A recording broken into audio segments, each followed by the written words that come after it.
Bienvenue dans ce nouvel IPH Podcast où sont rassemblées les news les plus importantes de la semaine. Au menu, des softs et Cydia et comme d'habitude, des news concernant le jailbreak. Allez, c'est parti! Selon une étude lancée par Mifidia, le nombre de vidéos sur le web compatibles avec la norme HTML5 est en plein essor, notamment grâce à l'appui que donne Apple. À l'heure actuelle, 54% des vidéos sur Internet sont compatibles HTML5, 2 fois plus qu'il y a 5 mois. La cause reste sans doute Apple essentiellement, privilégiant cette norme et excluant de ses plateformes mobiles son grand frère et seul concurrent, le Flash Player. Cependant, le Flash reste toujours largement en tête des vidéos streamées sur le net. En bref, bien que toujours 46% de contenus vidéo sur les sites web ne sont pas visibles sur l'iPhone et l'iPad, il est clair que la tendance est en train de s'inverser et il est possible que dans les 6 prochains mois, ce pourcentage franchisse la barre des 80%. Depuis quelques temps sur le web traîne une rumeur plutôt inquiétante en ce qui concerne l'iPhone 4 blanc. En effet, il semblerait que la production de cette mouture de l'iPhone 4 ait été totalement annulée, annulant ainsi la vente d'iPhone 4 blanc. Bien que certaines personnes réparties dans le monde possèdent actuellement un iPhone 4 blanc, il semblerait qu'elles seront les seules à en posséder un.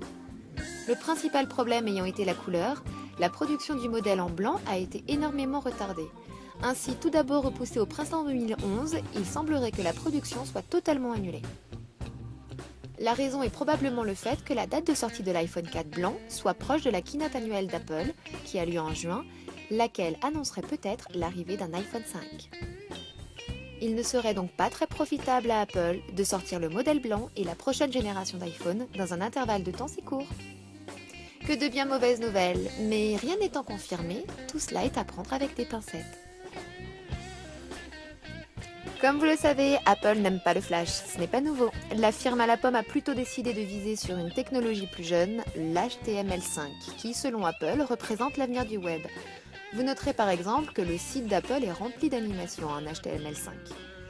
Ainsi, Adobe, malgré son envie de conserver le flash, doit tout de même se mettre à jour par rapport au web. La firme a donc publié une vidéo vous montrant comment exporter une vidéo encodée flash en HTML5.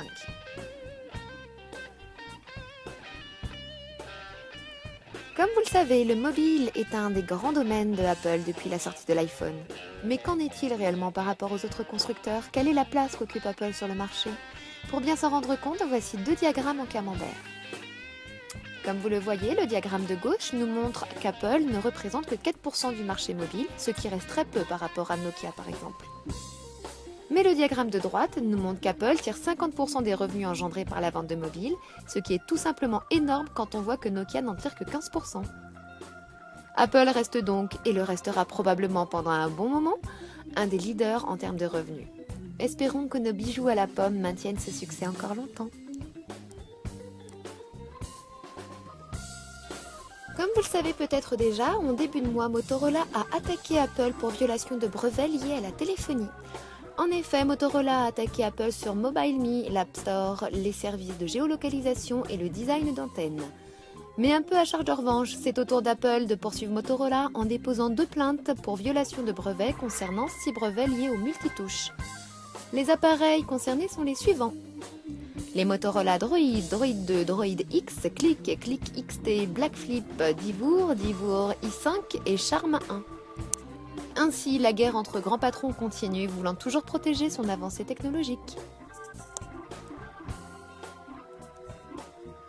Soric, le créateur de Cydia, a remis en place le système de sauvegarde du SHSH. Ainsi, vous avez la possibilité de sauvegarder votre SHSH depuis Cydia et de pouvoir downgrader en n'importe quel firmware par la suite. Vous pouvez retrouver des tutoriels à ce sujet sur le blog. Comme vous le savez, vous avez la possibilité d'écouter l'extrait d'une musique ou d'une sonnerie avant de l'acheter via iTunes. Jusqu'ici, la durée d'écoute était de 30 secondes, mais il semble que pour certains morceaux, cette durée se soit étendue jusqu'à 90 secondes. En effet, ce sont tous les morceaux durant plus de 2 minutes 30 secondes qui ont vu leur durée d'écoute augmenter pour atteindre 1 minute 30, soit 90 secondes, chose qui est plus que raisonnable. Pour tous les autres morceaux, la durée ne change pas et reste à 30 secondes. Pour l'instant, ceci n'est valable qu'aux États-Unis, mais ça devrait arriver en France peu. Voici les premiers screenshots du premier jeu de nouvelle génération, Infinity Blade. Ce jeu, tout comme Epic Citadel, présenté lors de la keynote de septembre, est basé sur le moteur 3D Unreal Engine 3, qui offre des graphismes impressionnants et une fluidité des jeux extrêmes. Pour vous en rendre compte, vous pouvez essayer Epic Citadel, disponible gratuitement sur l'App Store. Comme prévu, si l'on en croit les images, des graphismes époustouflants sont au rendez-vous. Pour l'instant, aucune date de sortie n'a été donnée, mais nous vous tiendrons au courant. Pierre-André Leclerc, le créateur du script permettant d'activer l'enregistrement HD des vidéos sur iPhone 3GS, nous a contactés pour nous donner en exclusivité la version 1.03 du dev de son tweak. Ainsi, il vous suffit de l'installer pour que votre iPhone 3GS puisse filmer en 720p. Pour rappel, nous vous avions fait un tutoriel ici, mais il vous fallait savoir comment se connecter en SSH et les fausses manipulations étaient vite arrivées. Grâce à ce DEB, vous pourrez facilement activer et désactiver l'enregistrement HD sur iPhone 3GS. Le DEB est disponible sur notre repository que vous pouvez ajouter en suivant ce tutoriel. Le tutoriel d'installation est disponible sur le blog. C'est officiel, Skyfire est approuvé par Apple. Skyfire est un navigateur internet, tout comme Safari. Sa particularité réside dans le fait qu'il va vous permettre de lire des vidéos, uniquement des vidéos, encodées en flash sans problème. Le principe est simple, lorsque vous voulez lire une vidéo encodée en flash, les serveurs de l'entreprise qui édite le logiciel convertissent en fait la vidéo en HTML5 nativement supporté par l'iPhone. De plus, la conversion se fait relativement rapidement, ce qui est un très bon point pour le navigateur. Voici la liste de ses fonctionnalités.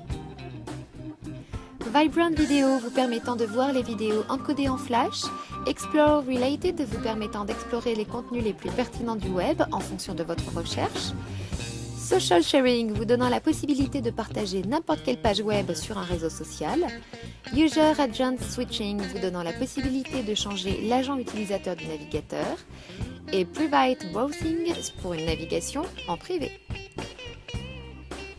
Il y a plus d'un mois, Google faisait une petite mise à jour sur leur moteur de recherche. La nouvelle fonctionnalité nommée Google Instant permet de faire une recherche instantanée sans devoir cliquer sur le bouton Rechercher, ce qui accélère la rapidité de vos recherches. Apparemment, Google est en train d'apporter cette fonctionnalité sur l'iPhone. Elle est déjà en version bêta et est disponible pour tous. Pour y accéder, rendez-vous avec l'iPhone sur google.com et loguez-vous en touchant le Sign In, voir screenshot ci-dessus. Ensuite, si cela ne s'affiche toujours pas, rendez-vous sur google.com/ncr et normalement, l'option devrait être disponible. L'équipe d'iPhone 3G System vous remercie d'avoir suivi ce podcast. Rendez-vous la semaine prochaine pour de nouvelles infos. Et n'oubliez pas, iPhone 3G System rocks!